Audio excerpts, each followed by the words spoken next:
Hmm. Hey, so this video is different from what I've uploaded before, so if you're here looking for funny gameplay, you're in the wrong place. I wanted to talk today about depression and mental illness.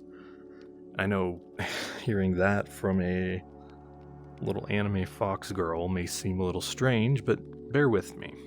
I was playing a game recently with some of my friends, and we were just talking about anything and everything. I don't quite remember how we got on the topic of mental illness, and one of them brought up a very interesting question that I've actually been mulling over since.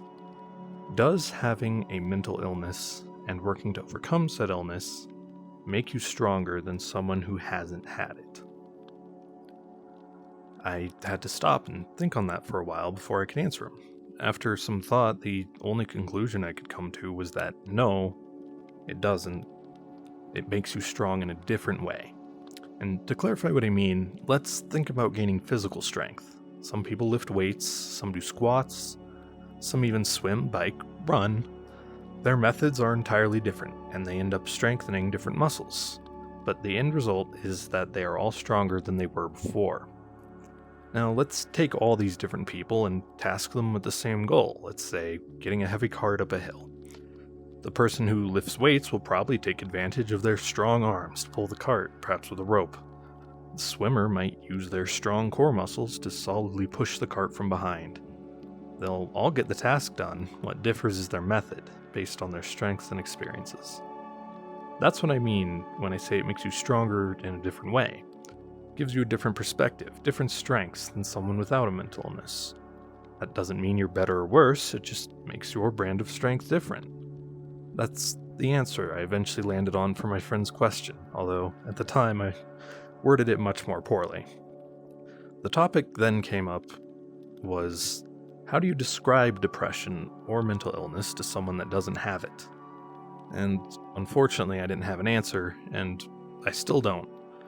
So for some context, I've had major depression for years, along with various other issues, and I've had friends who have never had it. Now, I have attempted to explain and clarify what depression is like until I was blue in the face, and I don't think I had any success. Lately, I've begun to see it as trying to explain color to a blind person. Sure, they may understand the concept of color, they may know how light functions, but they don't truly understand what it means when someone says, hey, this object is red. It's not something that can be truly comprehended unless you've experienced it. That doesn't mean they're any less of a person for not experiencing it, or that you are any more of a person for having experienced it. It just means you have different understandings.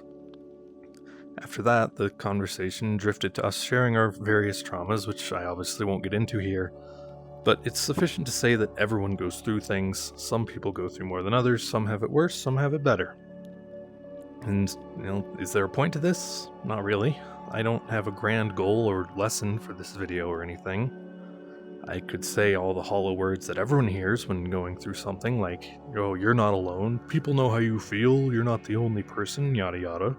But we all know those are the words we say when we don't know what to say. What I will say is that regardless of if you see it or not, what you've gone through has made you stronger in all kinds of ways, and that if you're fighting those invisible battles that no one else can see, I'm proud of you, and I'm cheering for you.